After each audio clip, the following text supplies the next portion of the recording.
A lonely male figure sat on the roof of a tall building. The man sighed heavily and dropped his hands onto his knees. Kronos was greatly depressed by the thought that without a special key he would not be able to open the door. Turning around, he asked how the nectar collection was progressing.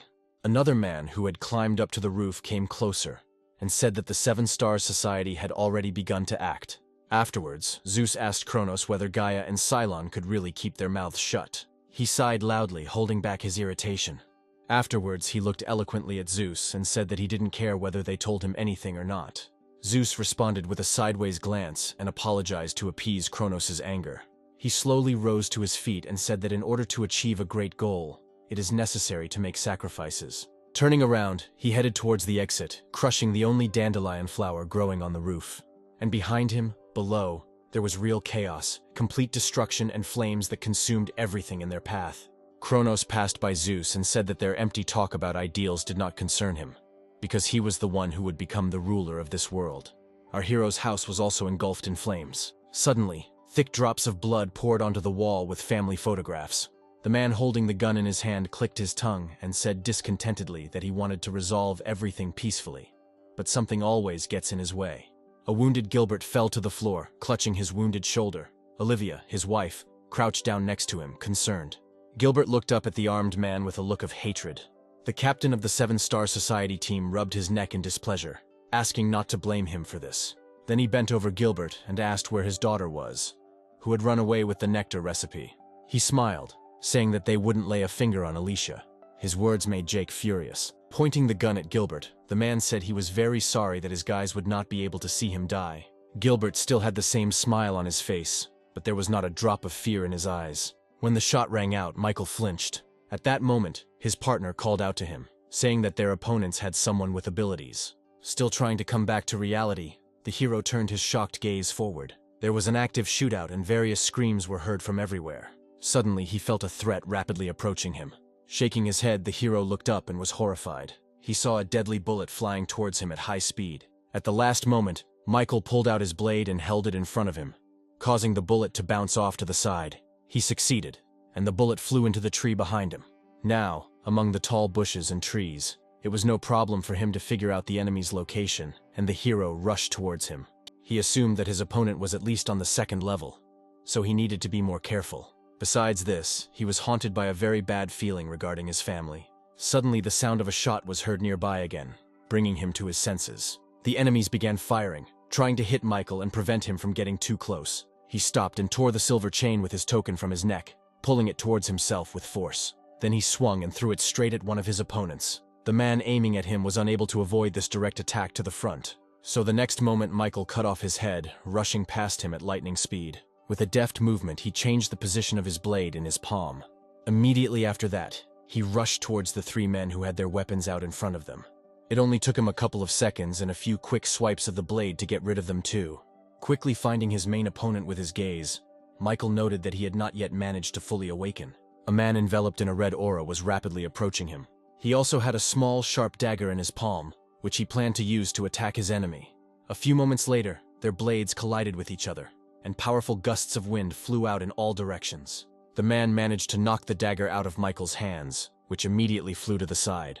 A shadow of displeasure flashed across the hero's masked face. He activated the ability again, and his right palm glowed with a golden light. He then took a step forward and clenched his fist, concentrating his strength there, intending to finish off his opponent in one blow. Even though it all happened quickly, the man managed to lean back a little and Michael's fist flew past the target. But the hero managed to leave a barely noticeable scratch on the face of his shocked opponent. Without hesitation, he launched another punch, which this time Martin blocked by holding his hands out in front of him. The attack that landed on him forced him to move back. Michael immediately swung for a third strike, but suddenly he noticed how Martin's blade appeared in the air again. It quickly found its way into his hand and the man lunged forward, raising the blade to strike and saying that he was disappointed because he had expected more. The hero's eyes flashed with rage. He ducked and lunged forward, telling Martin not to jump to conclusions. After that, he dealt him the final attack, and a bright flash of light illuminated everything around.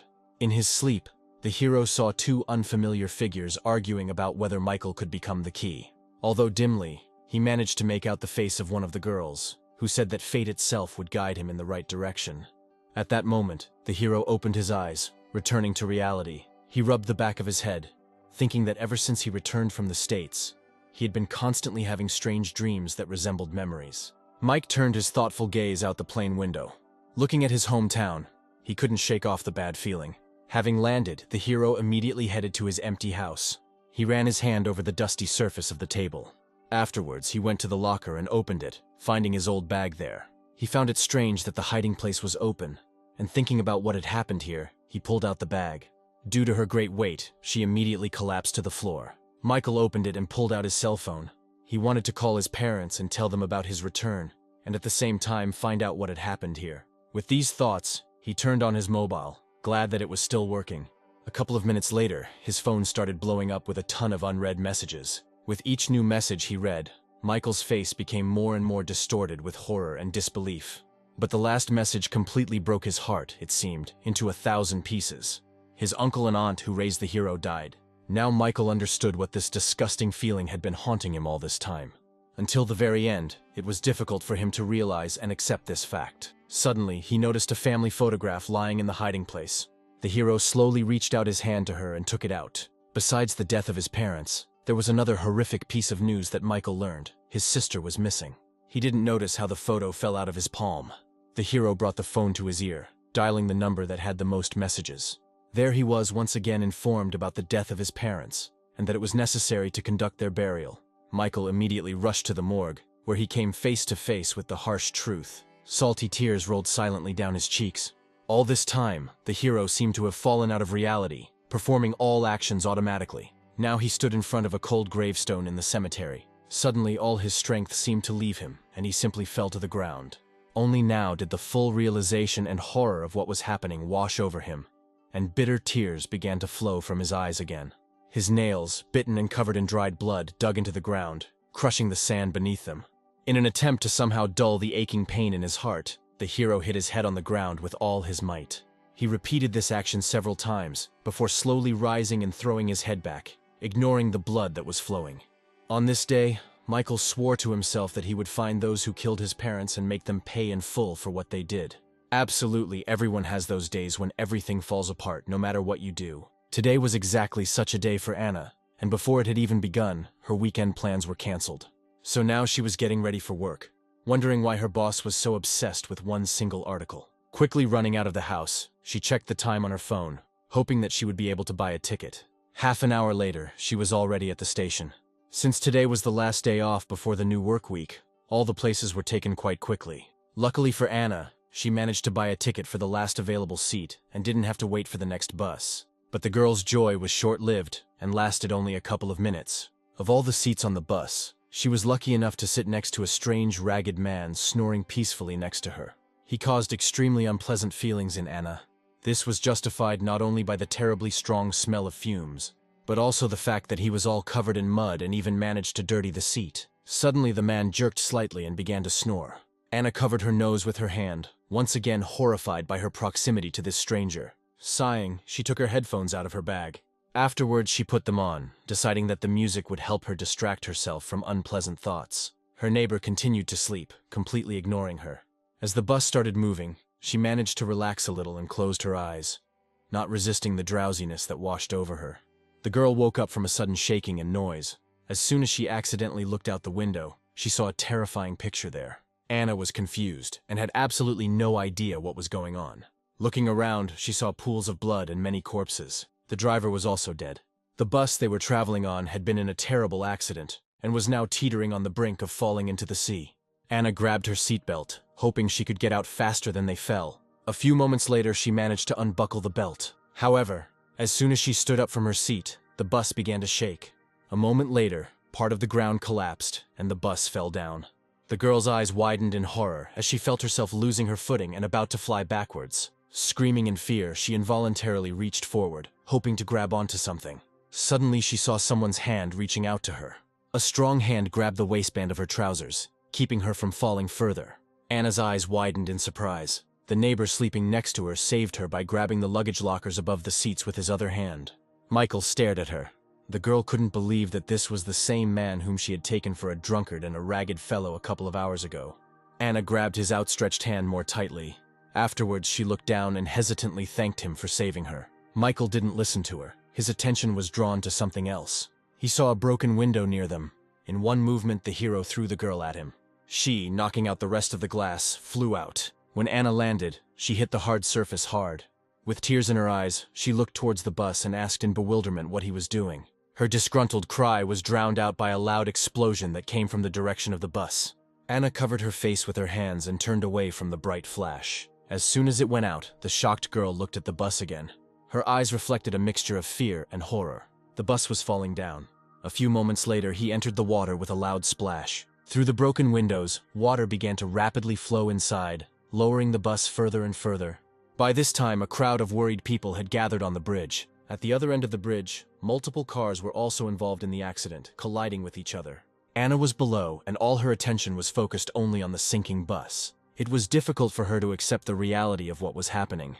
Suddenly, she remembered the man who had saved her, who had never been able to get out and had died along with the others. Anna clenched her trembling hand into a fist. It hurt her to think about how many people had died on that bus. Suddenly, someone above shouted that someone had managed to escape. Hearing this, Anna raised her surprised gaze. People's faces showed excitement, and someone rushed to call an ambulance. Anna, however, raised herself up, trying to see if anyone had actually survived the explosion and fall. A few moments later, she noticed a subtle movement. The girl looked closer and saw Michael's head. She was very surprised that he actually managed to survive. When he climbed to the surface, she saw that Michael was dragging someone on himself. Anna immediately grabbed her phone, deciding that as many people as possible should know about this. Bringing it closer, she unlocked the screen. After which, taking a couple of deep breaths to calm down, she pressed the broadcast button. The live broadcast has been launched. Many people immediately connected to watch the broadcast. Anna managed to get her trembling voice under control and inform everyone about the disaster that had occurred. The video clearly showed a sinking bus that fell off a cliff with many passengers inside. Anna also reported that rescuers had not yet arrived at the scene, and the bus had already almost completely sunk. At that moment, the hero's head appeared from the bus again. Noticing him, she told him that they still had hope because there was a hero there who was saving the lives of others. Slowly, Michael climbed onto the roof of the bus, seemingly unaware of the stranger's weight. The people watching this from the bridge were amazed by what they saw, because no ordinary person would be able to do this. Michael single-handedly pulled out 5 unconscious passengers. Breathing heavily, the hero raised his gaze to the bridge where the raging crowd was located. Michael looked around and noticed a protruding rock nearby. Immediately, he moved onto it, along with the people he had saved. Anna was very surprised that he was able not only to pull them out, but also to drag them to the shore. Suddenly, she received a message from her boss, who was beside himself and demanded that she immediately stop the broadcast. The girl ignored the message and placed her phone on the rocks to continue broadcasting. She reached into her bag and pulled out a laptop. Anna decided that she should describe to her colleagues in detail everything that had just happened here. She quickly tapped her fingers on the keyboard, typing a message into the work chat. When the manager received a message from her asking for permission to broadcast from their server, he was perplexed. He exchanged glances with the chief, asking what they should do. Afterwards, he rushed out of his seat to make some important calls. Having received permission, the staff started the broadcast. Meanwhile, the events on the bridge were rapidly changing to new ones. Anna immediately put the laptop aside and reached for her phone. The bus began to turn slowly. A few moments later, he fell over on his side with a loud noise. After that, he began to rapidly dive back into the water. Michael on land watched as the bus sank. A dark-haired woman with tears in her eyes rushed towards the water, screaming that her little son was still there, but she was held back. The hero turned his gaze to the sobbing, exhausted woman. Then, putting his hands on his hips, he turned towards the water. Thinking about everything, he raised his head up, exposing his face to the cold drops of rain. Michael took a sharp breath and dove after the bus. Anna was truly perplexed by his actions. Holding his breath, he sank deeper and deeper into the water. When his ability activated, his eyes changed color to gold. Afterwards, the hero swam inside the sunken bus. Thanks to his ability, he could see through objects. This is what helped him find the little boy lying under the rubble. In a couple of quick strokes, he reached this place. Afterwards, he removed all the junk, throwing it aside, and freed the boy. The child was unconscious, so he carefully picked him up. Michael hurried to get out of there before the bus could fall even deeper into the sea. Before he could get out, his worst fears came true. The bus hit a rock. Michael frowned and turned towards the noise. The only exit was blocked by a rock. Now he had to figure out how to get out of here. Anna kept staring at the water the whole time. The girl desperately believed that the man was about to surface, but nothing happened. Suddenly, a strange bright glow appeared from under the water. This was followed by a loud splash of water, and along with the explosion, several parts of the bus were thrown to the surface. There was genuine horror on the faces of everyone present. The mother who lost her child felt her heart sink as she realized what had happened. She rushed towards the raging water, but was held back by a man standing nearby. Suddenly, someone's hand emerged from under the water. The hero swam closer to the rocky shore and grabbed onto the ledge. After this, he climbed to the surface, holding the boy he had saved in his other hand. His mother covered her mouth with her hands in joy. She ran up to Michael and took the child into her arms, thanking the hero for saving him. He silently accepted her gratitude. This situation once again reminded him of painful memories. The entire incident was filmed live. By this time, rescue services had already arrived there. Now Michael has become the new hero of this city, who has saved many people from certain death. On that day, all news channels reported on what happened. It was also announced that as a result of this tragedy, the number of victims was equal to 200. This highly publicized incident attracted a lot of attention because public safety was at stake, and the image of the nameless hero was clearly imprinted in the public consciousness. A few days later, everything was back to normal. As soon as Anna appeared at the office, her superiors immediately scolded her, expressing dissatisfaction with her unauthorized activities. After scolding her, Pavel admitted that they were all very worried about her that day, and were very glad that she returned safe and sound. Hearing these words, a grateful expression appeared on Anna's face. However, when she was told that she had to bring an explanatory note by the end of the day, her mood quickly changed to disappointment. When she was released, the girl howled out of her boss's office to return to her job as a reporter. Her thoughts kept returning to the man who had saved her and the others. That day he disappeared without a trace. She tried to find out something from the rescuers, but they also knew nothing about him. She was sorry that she never had time to thank him properly, so she hoped to find him, and under the pretext of an interview, convey her gratitude to him. Our hero, meanwhile, began his own investigation. Having found the right number, which was signed as Hermes, he immediately called it. They answered him quite quickly, and a satisfied voice of a man came from the receiver, who was clearly surprised that such a popular person had called him. Michael cut him off abruptly, telling them to get straight to the point. Hermes clearly didn't like this tone, but he ignored it, and with the same cheerfulness, asked what he needed. The hero replied that he needed to find someone, and he couldn't do it without help. His photos were posted practically all over the city with signs saying he was wanted.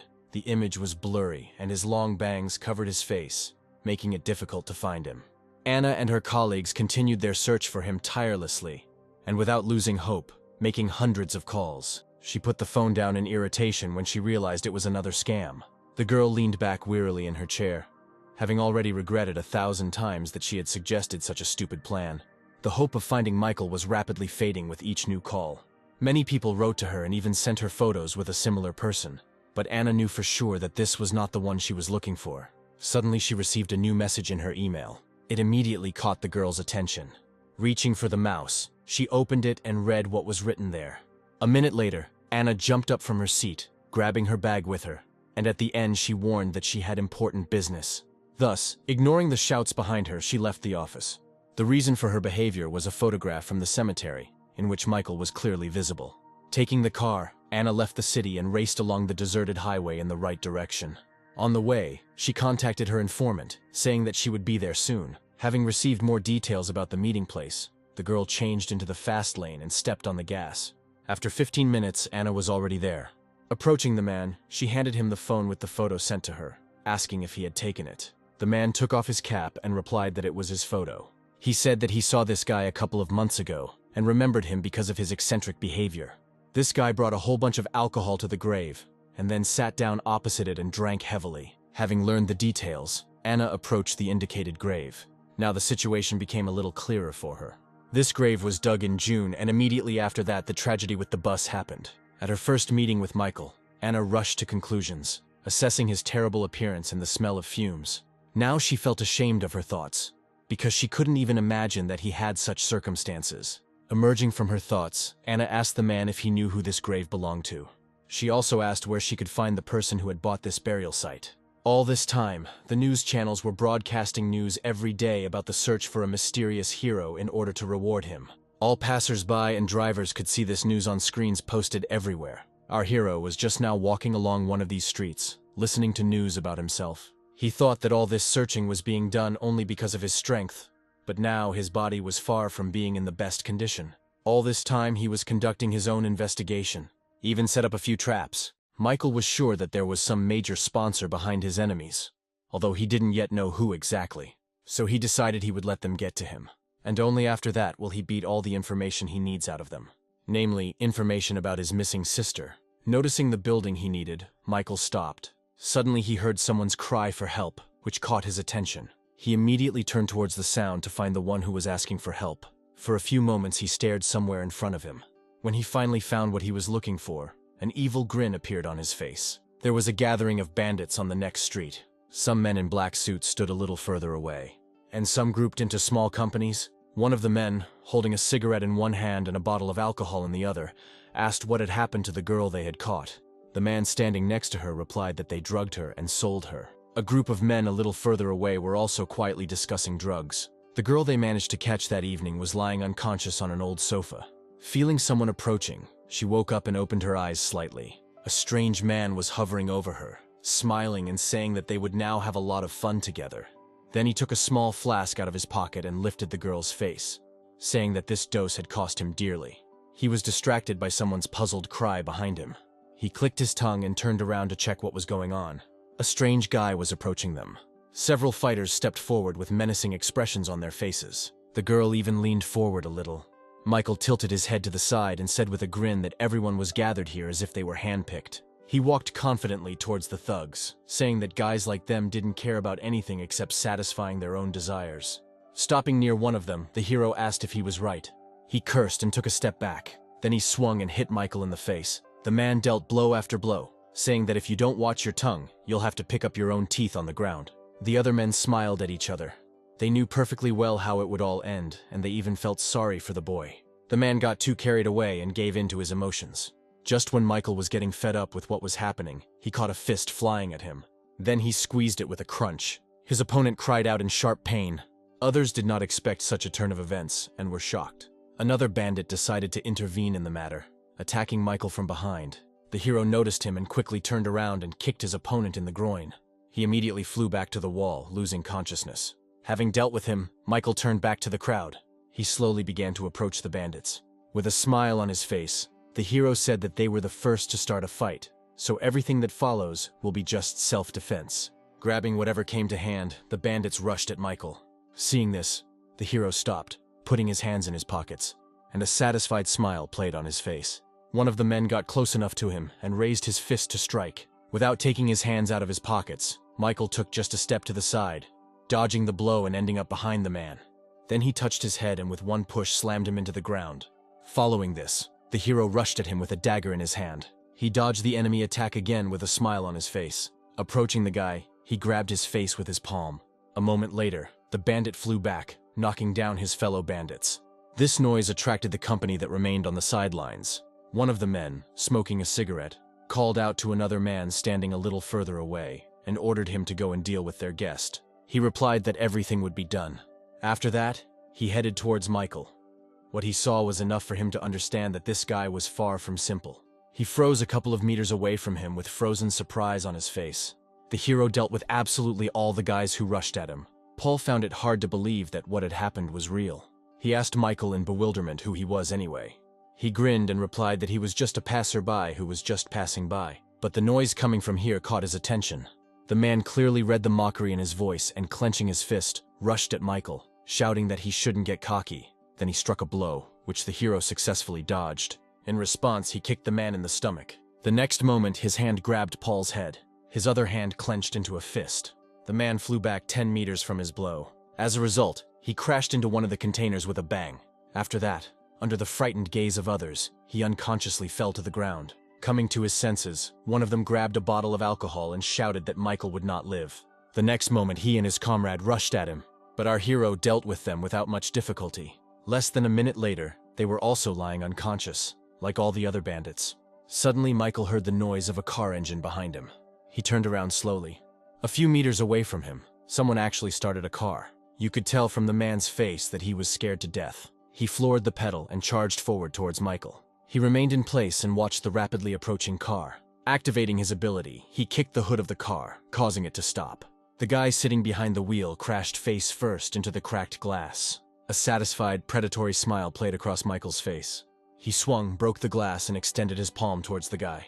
When they grabbed him by the shirt, he cried out in fear. With one jerk, the hero pulled him out of the car through the broken windshield. Then he threw it aside. Trembling with fear, he raised himself slightly and covered his face with his hand. When he saw Michael approaching him, he began to pitifully beg not to be killed. But the expression on our hero's face did not bode well for him. At that very moment, the girl left on the sofa regained consciousness, sighing loudly. Without turning around, Michael asked if she had come to her senses. When the girl asked who he was, he interrupted her, saying that she needed to sit for a while, and that it would all be over soon. As he spoke, his eyes fixed on Jacob in front of him. There was a simply murderous expression on his face. He, shaking with fear, sat down on his knees in front of him and bowed his head, awaiting further developments. When Michael ordered Jacob to give him his phone, he gave it to him immediately. The hero definitely liked the guy's obedience. Deciding to get more information, he asked what his father did for a living. Jacob replied that he was a member of parliament. Michael knew that this guy was not deceiving him because this information matched his. He sat down opposite him and asked if Jacob's father knew what his son was doing here. Having found the right number, the hero immediately dialed it. Jacob lowered his head even lower, fully aware of what his father would do to him after that. When a disgruntled male voice came over the phone asking what Jacob wanted, Michael smiled and said it wasn't him. Bishop's tone changed and he asked who it was. The hero ignored the question and said that he had something to tell about his son. He then told that Jacob was caught with drugs while attempting to harass, and now faces about 10 years in prison. Hearing this, Bishop became nervous and asked if Michael was a cop. He replied that he was just an ordinary passerby who caught Jacob and his friends committing crimes, and now he was demanding compensation. Having said this, he presented the phone to Jacob, saying that they started it first. When a shocked Bishop asked his son if this was true, he sighed and replied that it was indeed so.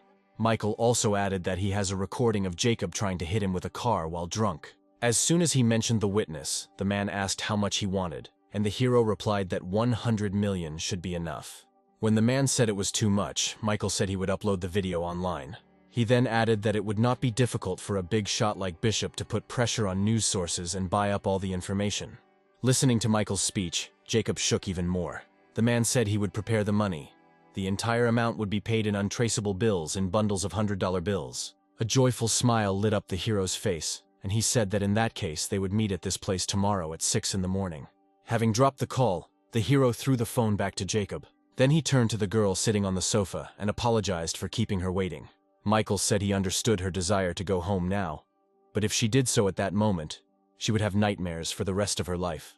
That is why he wanted to rid the girl of fear by destroying its source. Several hours later, Bishop arrived exactly at the appointed time, completely alone.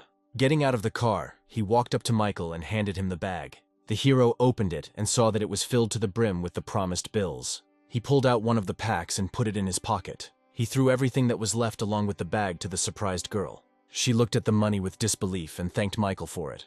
The guy smiled and said that there was nothing to thank him for, since he hadn't helped out of the kindness of his heart. His words seemed to confuse the girl, looking up at him. She said that in any case, Michael saved her life. These words made the hero laugh. He put his hands in his pockets and said that he was just an ordinary tramp and that she shouldn't dwell on it. Back in his office, Bishop gave vent to his rage. He couldn't afford to let this guy go who could be a threat to his career. Having calmed down a little, he found the right number and immediately dialed it. As soon as a male voice was heard on the other side, he said that he would need to remove one little man by any means necessary. As a reward, he promised the mercenary 50 million in cash. Hearing the amount, Klaus became interested and asked who had crossed Bishop so much. He listened to all the details of the order with a smile of anticipation on his face. At the same time, the 7 Stars team was analyzing the video footage of Michael saving people from a sinking bus. What they saw there shocked the team members. Alexa began to nervously bite her nails. She was already familiar with the aura emanating from him. Someone angrily slammed their fist on the table, shouting that this guy should have died on the battlefield. But instead, he came back. No one present knew the answer to how this happened. Olivia, who remained calm, said that now was not the time to panic. They needed to discuss countermeasures. The man sitting opposite her said that there was no point in them reporting this to the higher-ups, and that they would deal with it themselves. Putting a finger to her chin, Olivia looked away and asked why Klaus was talking on the phone during the meeting.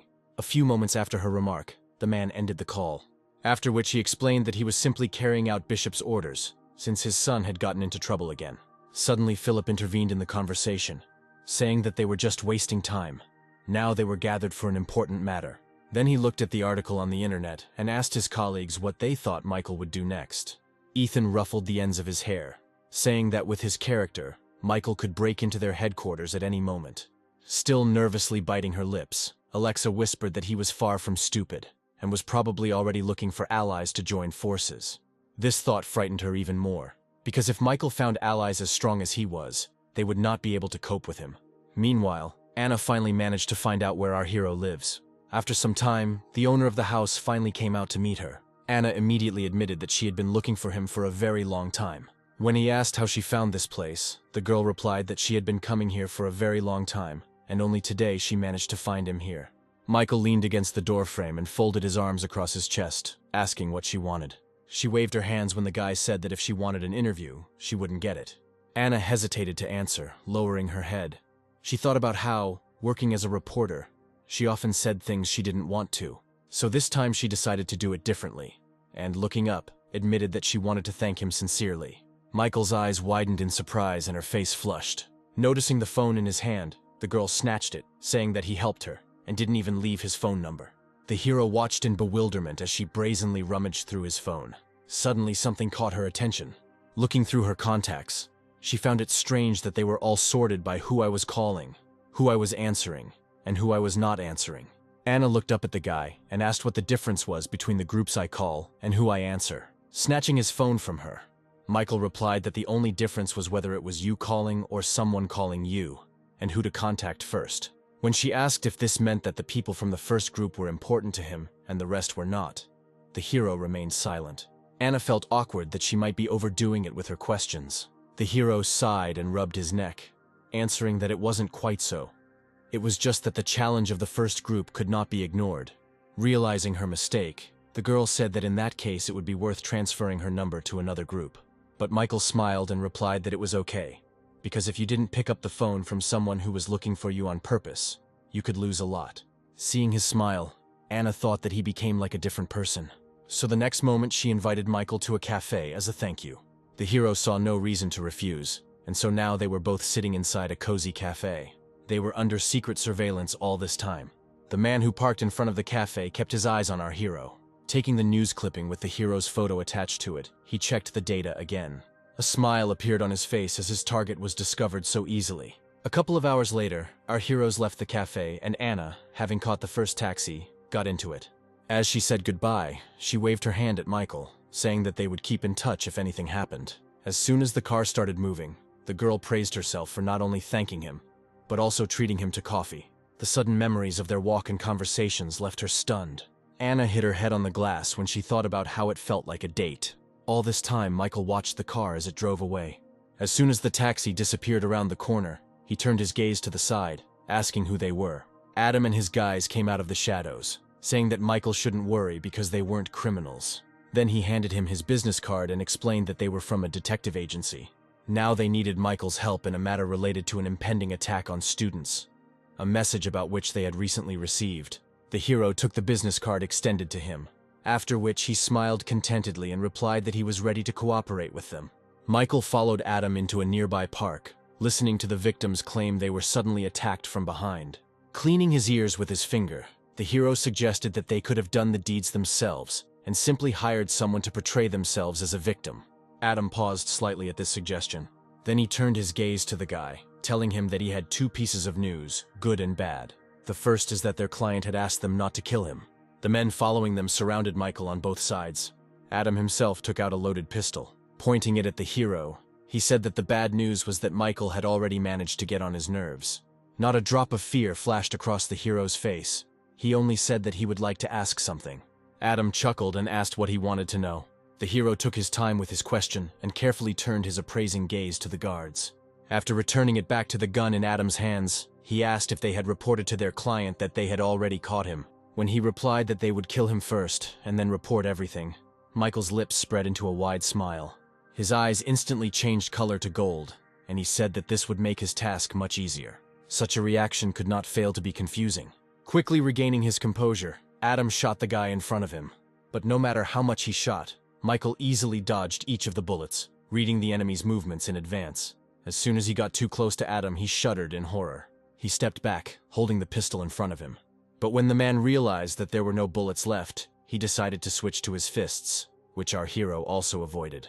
Then he grabbed Adam by the shirt. With one movement, Michael threw him aside. The guards standing to the side watched this scene with shocked faces. Immediately, they took out their daggers from their inner pockets. After this, one of them rushed at the hero with loud cries. He didn't even think about doing anything, because he clearly saw all his steps in advance. As the man attacked, Michael grabbed his opponent's hand with a slight smile on his face. The next moment, he bent his leg and drove his knee into his stomach with all his might. Thick red blood immediately gushed from the guard's mouth, and from the weakened limbs the dagger easily fell out. But Michael quickly caught it, not allowing the weapon to touch the ground. He threw it at the remaining guard, the dagger passing only tangentially, merely grazing the man's cheek. He didn't even flinch as the sharp blade flew past his head at terrifying speed and pierced the fence behind him. Unable to bear it, his legs gave way and he fell to the ground. After examining the men's bodies, Michael told them that he also had 2 pieces of news for them. He bent down to pick up the gun lying on the ground and said the first news was that he wouldn't kill them. He paused and reloaded his weapon. And then he smiled broadly and said that the bad news was that this was until he killed them. The hero presented the pistol to himself, saying that he would count to 3. The conscious guard was terrified to the point of horror when he heard these words. Adam also did not risk doing anything, fearing Michael's further reaction. As soon as the count reached 3, he pointed the gun at him. But there was no follow-up shot. Raising the pistol up, he asked Adam if he had thought of anything. The next moment his expression changed and he said that if they wanted to gain time, it was a useless attempt. He turned his gaze to the guard. Then he pointed the gun at him, asking if his ears were blocked from fear. At the moment when he said this, there was nothing but coldness and ruthlessness in his eyes. Realizing that he was about to be killed, Pol began to beg for mercy. But Michael was deaf to his pleas and pulled the trigger. A moment later, a loud shot was heard in the square, followed by a scream from Pol. He pressed his hand to his severed ear and sobbed from the terrible pain. Adam became an unwitting observer of this scene, and what he saw was enough for him to understand that Michael was not going to joke with them. Pursing his lips, he quietly said that he understood everything and would never bother him again. When Adam said that he would even give back all the money he received for the order, Michael coldly replied that he didn't need that money. Afterwards, he took a few steps towards him and, holding out his hand, demanded Adam's phone number with his employer's number. Hearing this, the man shouted that he was ready for anything except this. The hero repeated his request with emphasis, saying that he should have understood everything long ago. These words made Adam realize that Michael already knew who exactly ordered it. The hero confirmed his thoughts when he confidently said that the order came from the 7-Star Society. Adam asked in bewilderment why he had done all this, if he had known the answer from the start. Without waiting for an answer from him, he said that the 7-Star Society was too strong, and he couldn't handle them alone. He also added that they have complete control over politics and the media, and they have access to huge resources. Even the president himself is one of their pawns. Adam did not forget to mention Klaus, who was the most dangerous of all the commanders of the 7-Star Society squads. He said that not only would Michael fail to take revenge, but he would also have to hide in another country to avoid reprisals. With a trembling hand, Adam clutched the phone, saying that he could give him the number of a good plastic surgeon to completely change his appearance. Michael listened to this with half an ear, yawning with boredom. Sitting down opposite him, he said that he was not going to bargain with him or cooperate, and was not offering him any choice. Afterwards, he again demanded that Adam give him his phone number. Seeing that there was no reaction to his words, he put the duo to the man's ear, saying that if he had a problem with his ears, he would be happy to solve them. After thinking for a second, Mike turned the barrel to his eyes, offering his help in the matter of vision. Adam was so afraid that he could not utter a word. Now, looking at the sinister smile of the guy in front of him, he realized how wrong he was in deciding to contact him. Sometime later, Adam was running with his guys as far away from that place as possible. Every now and then, he looked back to make sure they weren't being followed. Running to the other end of the park, the trio finally stopped, breathing heavily. Adam was truly horrified because all the information was now in Michael's hands, and nothing good was in store for them. Pol asked what they should do now, and whether they should tell everything. Hearing this, Adam looked over his shoulder and asked the guy if he was in such a hurry to get to the next world. Another guard said that even if they did tell, they would have nothing to prove their words. Adam sighed and said that the area was full of different detective agencies. Afterwards, he looked thoughtfully at the buildings in front of him. Everyone knew that skirmishes and ambush attacks often occurred here. A few moments later, his eye very conveniently caught the sign of the detective agency, onto which they would shift all the blame. He glanced at Pole and said that his wounds would serve as proof. The second man asked hesitantly if their plan would work. To this, Adam replied that if they refused to play along, he would have to kill everyone, getting rid of unnecessary witnesses. All this time, Michael remained in the same place in the park, thoughtfully looking at the screen of his phone. The next morning, he visited the city hospital. The therapist looked at him strangely and said that he was very surprised that Michael could still walk in such a state. The hero grinned and replied that he usually had no particular health complaints. The doctor looked at the monitor and said that, looking at the tests, he would say that Michael's body was already about 70 years old. It was so worn out. The hero asked in a relaxed tone if he could fight, and the man shook his head. He explained that if Michael punched someone in the face, he would not break their nose, but his own fist. Afterwards, he gave the hero several diagnoses that he strongly suspected. Michael clutched the upholstery of his chair, thinking that now, with the cell replacement process nearing completion, was the perfect time to pull the wool over everyone's eyes. It was for this reason that he went to the hospital under the direct control of the 7 stars. Our hero's plan was progressing slowly but surely, and now all he had to do was wait for his trap to snap shut. A couple of hours later, the man was walking quickly across the deserted corridor, clutching the folder of data he had received. Having reached the right door, he opened it and walked inside. But before he had taken even a couple of steps, he froze. It was now time for their general meeting, but of all his colleagues, there were only 2 in the room. When he asked where everyone was, Olivia replied that Klaus had urgent business and would not be home today. Alexa locked herself in the house with an old injury that had flared up. Pavel went to his superiors. The girl's face clearly showed discontent and irritation. She chuckled and said they looked like a group of students doing a school project. Philip, who was sitting next to her, said with displeasure that there was too much noise near some tramp. At that moment, Andre came in and put a folder of documents on the table, saying that they should take a look at it. Philip opened the envelope and glanced over Michael's test results from the hospital. Olivia did the same. A few seconds later, her eyebrows furrowed, and what she saw really struck her. Philip smiled contentedly, since their opponent was already practically dead. Andre said that now is the right time to strike the final blow. They just need to figure out Michael's location. Philip tapped his finger on the table and replied that there would be no difficulty because he had decided to return to the institute. Olivia put her finger to her chin thoughtfully and asked if this institute belonged to the 7 Stars Society. In response to this, Philip said that it was too dangerous. If they started a fight there, they could say goodbye to their own lives. The thought that Michael might be connected to some powerful organization flashed through Olivia's mind. Sighing, Philip placed the sheet of paper with the tests on the table and pushed it away from himself. He said that as head of security, he could not ignore such a dangerous man and had to intervene. Andre offered his help, since it would be difficult to cover up a murder within the institute without outside intervention. Philip looked at Olivia and asked if that would be enough to settle things. The girl smiled and replied that in the company of 7 Star, there were plenty of young talents, and they too should start their stormy student life. The hero's house was filled with vibrations from a telephone ringing, with Hermes' number displayed. Hearing her, the hero approached the table and reached out for the telephone. Then he accepted the call and held the device to his ear. On the other side, the cheerful voice of Hermes immediately rang out, asking if Michael had time to miss him. The hero asked them to skip the unnecessary chatter and asked how things were going in the task assigned to him. He replied that he needed a little more time for this, but he managed to get hold of some very interesting information.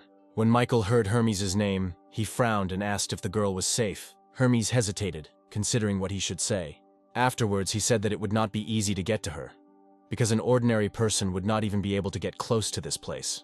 Michael rubbed his forehead with his palm and said wearily that he had had enough of these riddles. Hermes chuckled and said that Agnes was being held hostage by the 7 Stars Society. Hearing this, Michael's eyes widened in shock.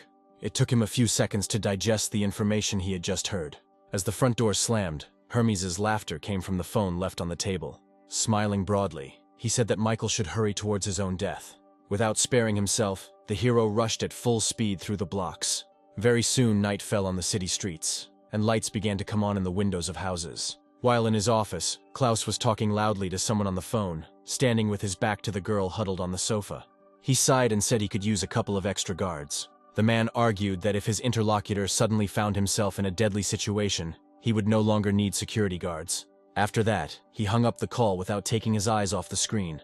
This conversation brought back unpleasant memories of the escaped goods. Now those he thought were dead have also risen from their graves. He put the phone back in his pocket and turned around, returning to his guest. Along the way, he picked up a bottle of alcohol Opening it, he poured the entire contents on the head of Agnes, who was supposed to be helping them, but her efforts were of no use. Looking at her sternly, Klaus said that next time he would cut off her tongue along with her fingers, so that she wouldn't even be able to write a message. Suddenly, another person entered the room and announced that the Seven Star Society had contacted them to discuss a situation.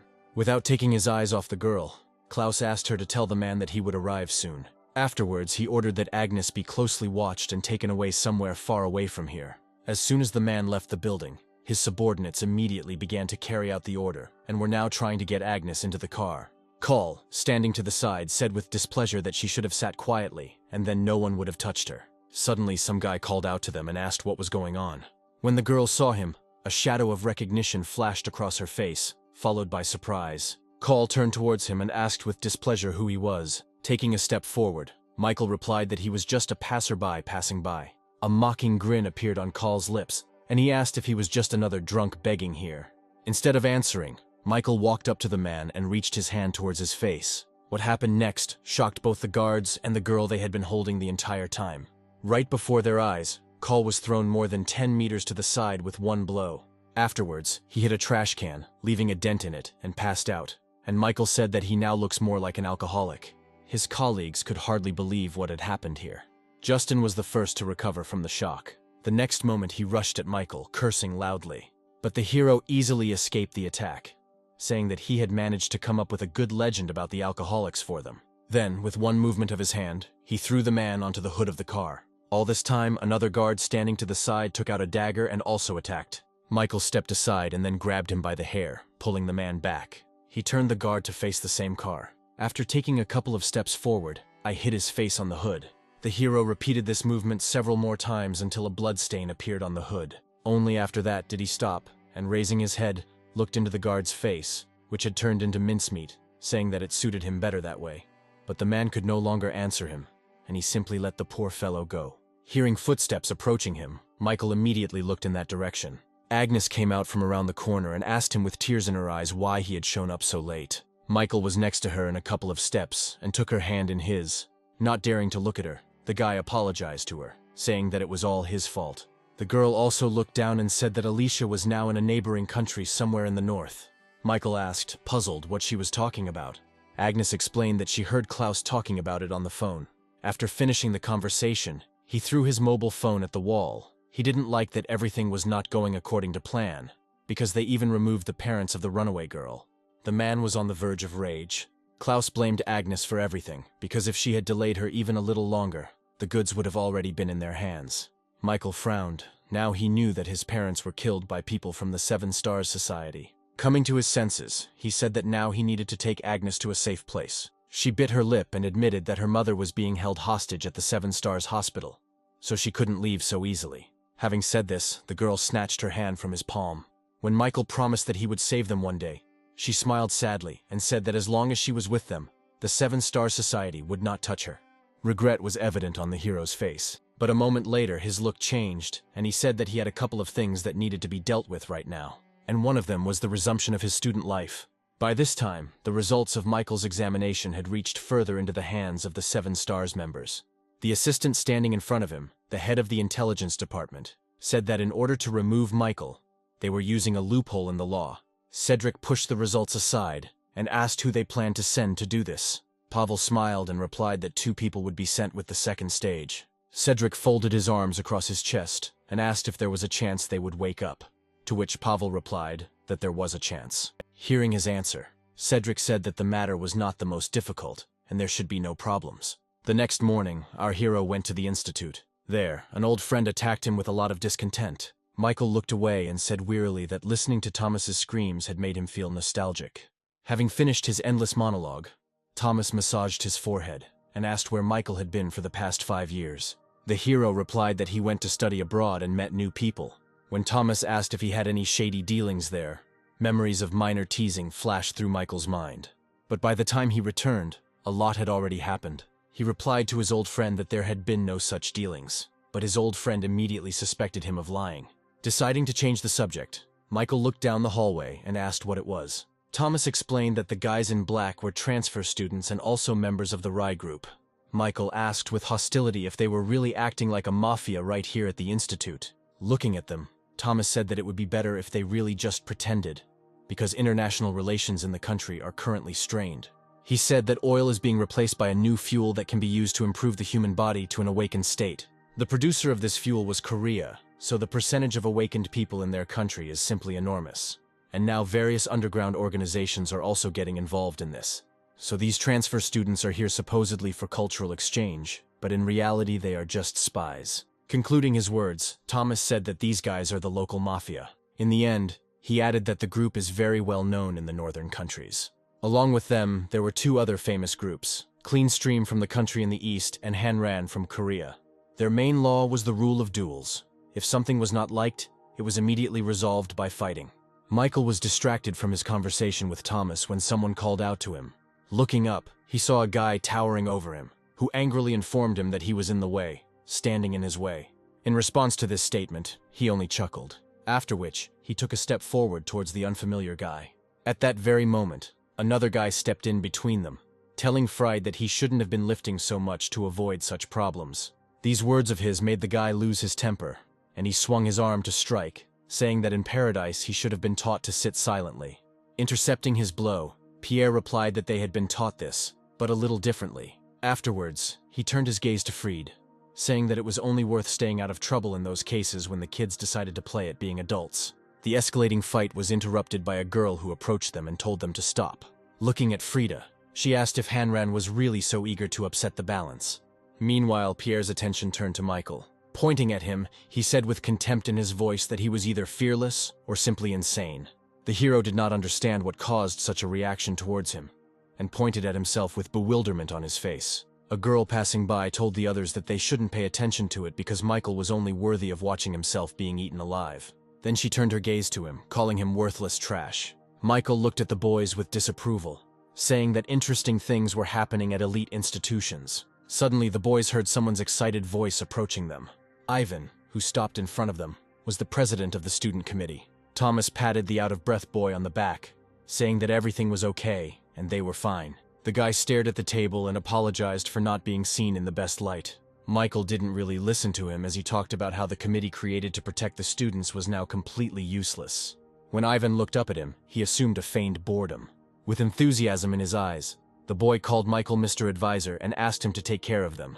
Still not really listening to his speech, the hero nodded boredly so that they would leave him alone as quickly as possible. It was only a moment later that it dawned on him what had just happened.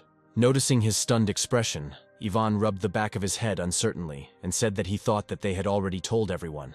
Afterwards, he explained that they had been promised that a very capable student would be brought here to take on the role of advisor. Thomas rubbed his nose and said with a satisfied look that he was very proud of his friend. Michael sighed and looked at Ivan, saying that whether he accepted the invitation or not was up to them. The next moment his look became more serious, and he asked what the committee would do when they had power in their hands. Ivan hesitated a little, and then answered uncertainly that they would change everything. Michael immediately turned around and said that in that case they should go their own way. When Ivan raised his head up and shouted more confidently that he would change everything, the hero froze but did not turn around. He turned his head slightly and glanced sideways at the guy.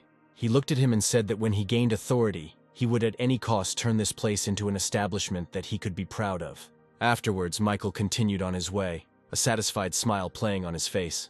That confident look was exactly what he wanted to see. He was sure that with such an attitude, Ivan would succeed. A few hours later, the three of them were sitting in the backyard of the institute, looking at the evening sky. Presenting the glass with the drink to his mouth, Michael grinned and said that Ivan was quite an interesting guy. Ivan, who had had a fair amount of alcohol, said that the most important thing about the committee president is his high tolerance for alcohol. Suddenly he asked Michael if he could ask a question.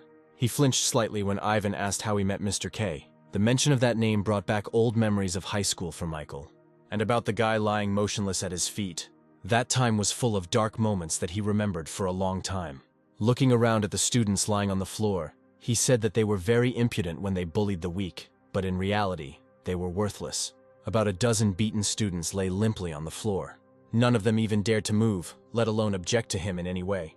Michael clicked his tongue in displeasure and rubbed his neck, saying that he couldn't be around such scum. He was about to leave, but decided to stay a little longer. The guy lying in front of him was shaking slightly, trying to move.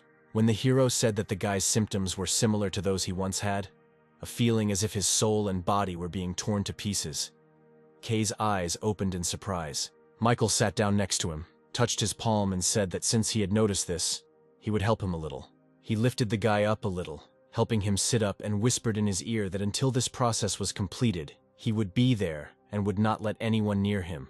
Afterwards, he stepped back and, smiling, said that as soon as everything was over, they would go their separate ways. Kay didn't know how to react to Michael's sudden gesture of goodwill. Now, sitting in his office with the results of our hero's examination, he also remembered the old days. His hand clenched, crumpling the paper a little harder, and an anticipatory smile appeared on his lips.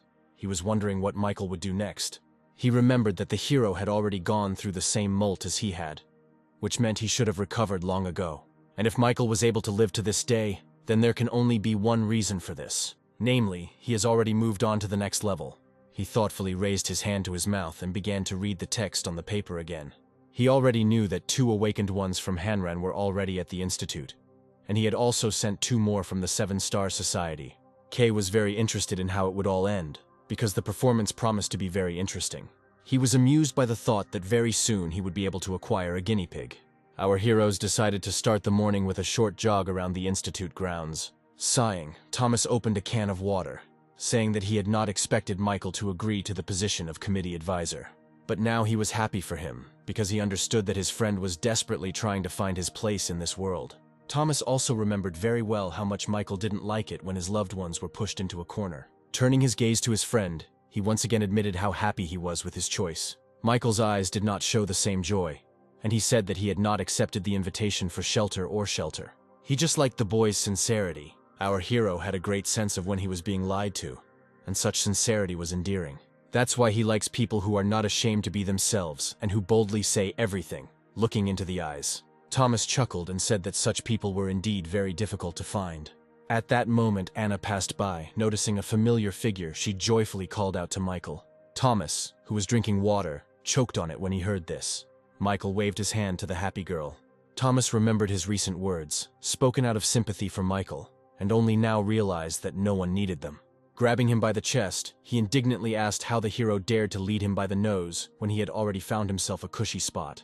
Leaving his friend to continue to rage, Michael approached Anna and asked what she was doing there. She replied that she had come to interview a student and had heard rumors that groups had appeared here fighting for power. The guys from Hanran, standing a little further away, immediately pricked up their ears. Other members of the group also stood a little further away, looking in their direction with interest. Anna admitted that no matter how much she tried, no one would give her an interview, and Michael was surprised that she was still alive at all. When the girl said that if she returned empty-handed, the authorities would kill her themselves, the hero thought about it. A few moments later, he said he could help her, causing Anna genuine surprise. Then he pointed at his offended friend and said that even though he looked like that, this guy was one of the best professors at the Institute. When the conversation turned to him, a poorly concealed interest flashed across Thomas's face. Soon the 3 of them moved to the backyard, where he answered the girl's questions. He also warned that each of the local groups has its own organization behind it. But among them there was one exception to this rule: the Luminous. This is a group of guys who have no one behind them, and they don't get involved in problems. Although they were not very influential, they were quite popular for some reason. Having told this, he advised Anna not to contact members of the gangs if she did not want trouble. The girl said with confusion that she had permission from the rector. Thomas interrupted her, saying that the matter was different. He explained that she was looked at askance because she was not part of the group. When the girl admitted that she had not fully understood him, Thomas apologized and said that it was time for him to go. Before entering the building, he turned around and gave his friend a thumbs up, wishing him luck. Anna looked at him thoughtfully and asked Michael if Thomas was a good person, to which the hero gave an ambiguous answer. Afterwards, he asked the girl what she would do next. She took the bag and said that she would try again. Michael slowly turned his gaze to the side and said that although she had permission to walk freely around campus, she should stay close to him. Hearing this, Anna's face instantly turned red. She took his words as an invitation to a date at the Institute. At that moment, they were caught by the guys from Hanran, and the guy who came forward asked if the committee had really been covering for this reporter all this time. Michael tensed up and replied that the girl was not from around here. Thanks to his quick reaction, he approached Anna and, pressing her to himself, stepped back. The next moment, the bench on which the girl was sitting broke into pieces from Victor's fist. The guy sighed loudly and slowly stood up, saying that there was no order here, and the committee was just huddled in a corner and watching everything. Anna timidly pressed herself against the guy standing behind her. trying not to think about what would have happened if he hadn't made it in time. Michael's face showed strong displeasure. Victor, on the contrary, smiled mockingly and asked if they had decided to challenge Paradise. The hero sighed and, closing his eyes, replied that there was no point in resisting. Looming over Anna, Victor drawled contentedly, saying that in that case he should have said so right away. But the next moment Michael stepped forward and said that it was not their impotence that was behind his resistance. His words puzzled Victor, and he asked what it meant. Looking at him, Michael, on behalf of the entire committee, requested a duel with Rai. Then he grinned and said that now it was their turn to resist. At the same time, Ivan was calmly walking around the floor. In his hand was a notebook with notes about Michael. He was trying to figure out how much he could be trusted. So far, the information he had collected was too little to draw any definitive conclusions. Suddenly, someone called out to him from behind, saying that they had serious problems. Ivan turned around and asked in surprise what had happened. When he heard that their new advisor had just challenged Rai to a duel, shock showed on his face. There was a sizable crowd gathered outside around Michael and the guy from Paradise. Anna moved to the side and continued to watch what was happening with excitement. Victor picked up a stick from the ground and, pointing it at Michael, asked what his conditions were. The hero closed his eyes and replied that if he won, Paradise would be dissolved. Victor clearly didn't like this answer, and he said that Michael had better not joke like that. The hero looked at him coldly and replied that no one here was joking. Victor tensed up. This guy seemed too strange to him. Suddenly, Ivan's screams were heard from the side. The other guys from Rai were not letting him get closer. He desperately shouted that Michael had only started working for them yesterday and still knew absolutely nothing about the rules of a duel. Ksenia, standing slightly to the side, said that he didn't need this knowledge. There was a look of obvious mockery on her face, and she believed that this all just proved how low the committee had fallen. Ivan didn't know what to answer, because if he allowed this duel, then not only the committee, but the entire campus would be in danger. With every second, the despair in his eyes grew stronger. He had absolutely no idea what to do. Michael had been looking at him the whole time. Hearing his name, Ivan raised his head in bewilderment. The hero standing before him asked if he really wanted to return everything to the way it was before. Without waiting for an answer, he said that it would be impossible to achieve this alone. Ivan lowered his head and irritably replied that he knew this better than anyone. Having come to a certain conclusion, Michael smiled and turned around, heading back. Ivan remained standing with his head down. The guys who approached him sympathetically patted him on the shoulder, advising him to remove Michael from his position, and then the problem would be solved. Listening to them, the guy involuntarily clenched his fist. Afterwards, he barely audibly said that first of all, everyone covers their own ass, and the committee had been doing the same all this time. Suddenly, he raised his head up, looking into the eyes of the guys surrounding him. In a voice full of confidence, he said that in order to achieve the impossible, they would have to rely on what would not be considered the norm. Having said this, he turned his gaze to Michael. He stood relaxed nearby, no longer paying attention to anyone except his opponent. Ivan decided to bet everything on him, sincerely believing that Michael knew what he was doing. A smile played across the hero's face as he turned to Victor, asking what he was talking about, whether it was about wanting to eat something special. These words clearly made the guy lose his temper. Squeezing the stick in his hand tighter, he said that he wanted the same. Namely, he demanded the dissolution of the student committee. Ksenia stepped forward, shouting for Victor not to leave a single wet spot of this guy. He instantly jumped up from his place and ran towards his opponent. He raised his stick to strike and shouted that, thanks to Michael, from today onwards the committee would finally cease to exist. The hero had no trouble dodging the attack from above. Victor swore with displeasure, but he had no intention of letting up on his pressure. So the next moment he took a new stance and made a series of quick blows with the stick. However, our hero once again dodged each of them. During their fight, Michael analyzed everything and came to the conclusion that the Seven-Star Society does not control Paradise. In that case, their request would be related to him personally, so he had another guess. The likelihood that the Hanrans were under the control of this organization has now increased significantly. But judging by their appearance, this duel was not particularly interesting to them. Victor continued to tirelessly strike new, unsuccessful blows. The other kids from Paradise made fun of Michael for just constantly dodging and not attacking back. Only one of the guys didn't have a smile on his face. His expression was serious and focused. He was watching the fight carefully, noticing the details. Victor himself was already tired of his opponent constantly running away and shouted for Michael to fight seriously. The hero immediately fulfilled his request. The next moment, a fist hit him in the face. Victor fell to the ground with a crash. Michael walked forward a little and bent down to pick up the stick his opponent had dropped. Now the smile from the faces of the guys from Paradise was wiped off in an instant. Paying no attention to them, Michael carefully wrote the number 0 on the ground. The hero noted with displeasure that the lines were too crooked and needed to be redone, when he was suddenly attacked from behind. The opponent's hands clasped the air as he ducked, dodging the attack. Then he grabbed the guy and threw him over his shoulder. He flew to the ground like a limp doll. Michael slowly approached the prostrate enemy. When the boy looked up, he was faced with the terrifying expression on the hero's face, who said that he would not leave a single wet spot of them. The boy's body was involuntarily pierced by a strong tremor of horror. He understood perfectly well that he would not leave here alive. As soon as Michael brought the stick to him, he begged him for mercy. But the hero was not going to spare anyone. For many minutes the boy's heartbreaking cries for help were heard. Ash watched his brother's suffering with an unreadable expression on his face. Everyone else froze in place in shock. Ivan's face showed genuine horror. A few moments later, Michael stopped and said that he was just carrying out a task assigned to him. His face and all his clothes were stained with bloodstains from the enemy he had just beaten. The hero looked up at the head of Rai and asked if she was satisfied. She pursed her lips with rage, swallowing all the insults she hadn't voiced. Meanwhile, Michael began to draw a new number on the ground. As soon as the 1 was drawn, he swore with displeasure, because he intended to draw a 2. Looking up from the ground, he looked at the crowd, pointing at them with his hand. Afterwards, he began to count out loud the boys from paradise. In the second 10, he abandoned this business, and turning around, shouted out Ivan's name. He jumped up in surprise and excitedly asked what had happened. Michael threw the stick over his shoulder and asked if several people could take part in a duel at once. Clarifying his question, he asked whether one man could stand against the crowd. After thinking for a moment, Ivan replied that this was possible if the number of participants was agreed upon in advance.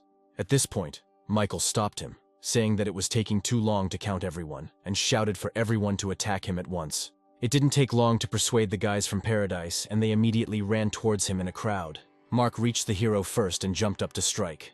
Michael didn't even move when the guy's foot hit him in the head, but the next moment he grabbed the boy's leg and said that he had no respect for his elders. Having said this, he squeezed his leg until it crunched, followed by a heart-rending cry of pain. Michael tossed him aside, instantly turning his attention to the others. He incapacitated the guy who had crept up behind him with just one blow of his stick. He kicked the next guy away. While he was busy with it, someone again decided to sneak up on him from behind. The next moment, 3 guys jumped on Michael, grabbing his arms and torso to immobilize him. At the same time, another guy ran towards them. He raised his stick to strike, simultaneously wishing death on Michael. But the hero was not going to leave this world so easily. The next moment there was a loud explosion, followed by a column of dust rising into the air. The guys from Rai decided to take advantage of this moment and decided to attack. Changing his stance, Michael spun the stick incredibly quickly, using it to knock away his opponents rushing towards him, saying that they could do with learning some manners.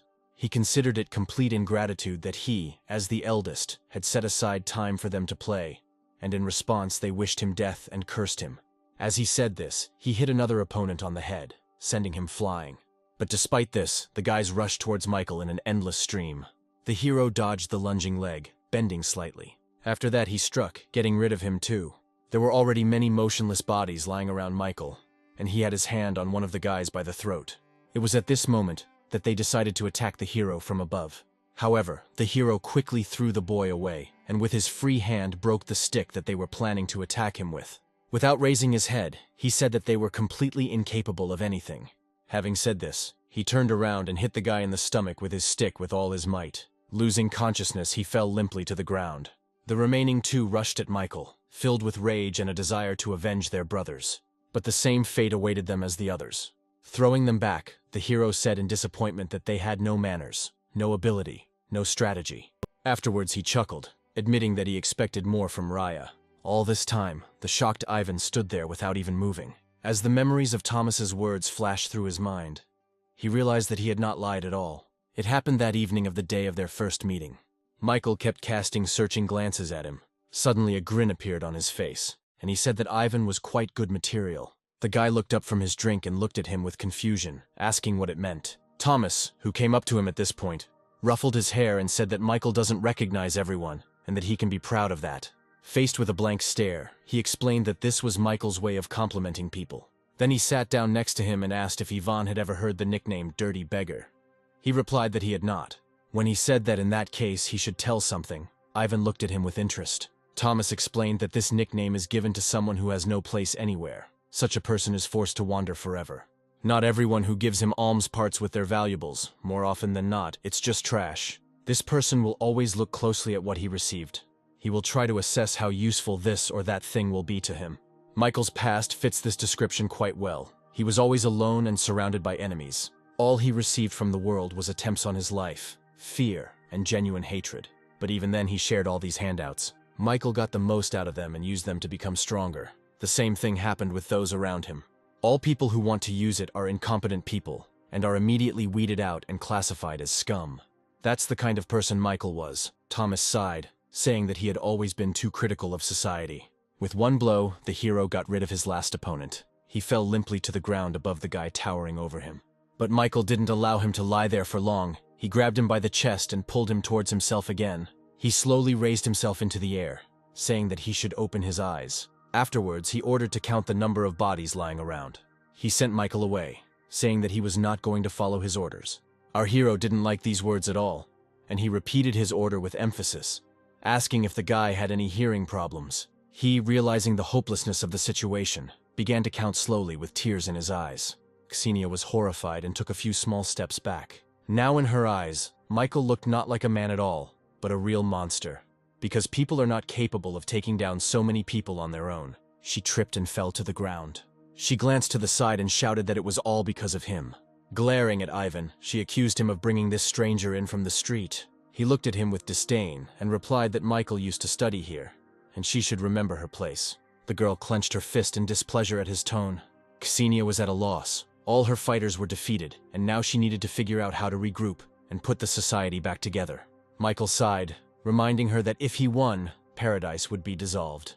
Having decided that she couldn't admit defeat, Ksenia called out to the guy standing a little further away. With madness in her eyes, she ordered him to use the sword, and she would take all responsibility. He smiled contentedly and headed towards Michael. The hero paid no attention to him at all, and began to draw a new number on the ground. A few moments later, the number 182 was written on the ground. That's how many opponents Michael had defeated. Then he looked away and noted with displeasure that Ash was late. After all, now he will have to rewrite the number again. He smiled and replied that it would be rude of him to show up to fight his elder without proper preparation. Michael turned slightly towards him with a mocking expression on his face. Without wasting any time, Ash pulled his sword out of its sheath. Then he lunged and attacked Michael, but he simply covered himself with a stick, defending himself from his attack. The guy's face showed surprise, because this was far from an ordinary blow. Realizing what he had done, he quickly jumped back a few meters. Afterwards, he asked Michael with bewilderment why he didn't feel any special power from him. He lazily cleaned his ear and replied that it was because Ash was a weakling. Suddenly, an idea came to his mind, and he threw the stick aside, saying that he would not use a weapon in a fight with him. Ash frowned and said that just because he defeated a bunch of trash, it was no reason to think too highly of himself.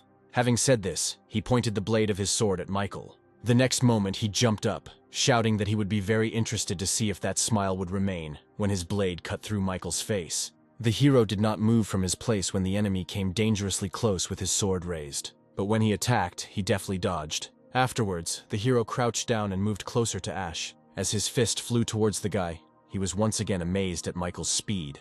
At the last moment, he covered himself with his sword. But even this did not help him much, because the next moment the attack overtook his body and blood gushed from his mouth. He himself flew back several meters. Ash tried to somehow slow himself down with his sword, plunging it into the ground. And then a couple of seconds later, he was standing on one knee and breathing heavily. Replaying everything that had just happened in his head again, Ash wiped the blood from his lips with his palm. It was hard for him to believe that someone could actually have such power. Bringing him out of his thoughts, Michael asked with displeasure when he had given permission for a break. Ash leaned on his knees and slowly rose to his feet, saying that he was taking back his words. Afterwards, he took a stance, simultaneously informing Michael that he had greatly underestimated him. But now he would fight seriously. The aura around him changed in an instant, and his eyes glowed scarlet. The next moment, he disappeared from the place where he had just stood. With lightning speed, Ash moved behind his opponent, fully aware that no one had ever managed to match his speed. With a quick movement of his hand, he changed the position of his sword. Then he swung it over Michael's head. A joyful smile spread across his face, and he shouted that now the hero would go to the very depths of hell. The sharp blade moved inexorably towards Michael, but he remained in his place, completely motionless. The next moment there was another deafening explosion. A few moments later, the thick cloud of dust cleared slightly, allowing the students to see what was happening again. Many people quietly whispered among themselves, wondering what that was. A tall figure could be seen through the dust ahead. Michael held Ash's sword with his bare hand without a single scratch on his body. He was shocked that the hero did not reflect his sword, but simply caught it, just like that. Smiling slyly, Michael hoped that this wasn't Ash's strongest attack. Otherwise, things would turn out even worse than he thought. The boy tried to pull his sword out of his grip, but it wouldn't budge. Watching his efforts, Michael said that since his youngest wanted to continue playing, he had no right to interfere with that. The next moment, he let go of the sword and found himself behind his enemy. He immediately turned around, attacking him with his sword, but Michael was already gone without a trace. Ash turned back to him, intending to finish it all off with one blow.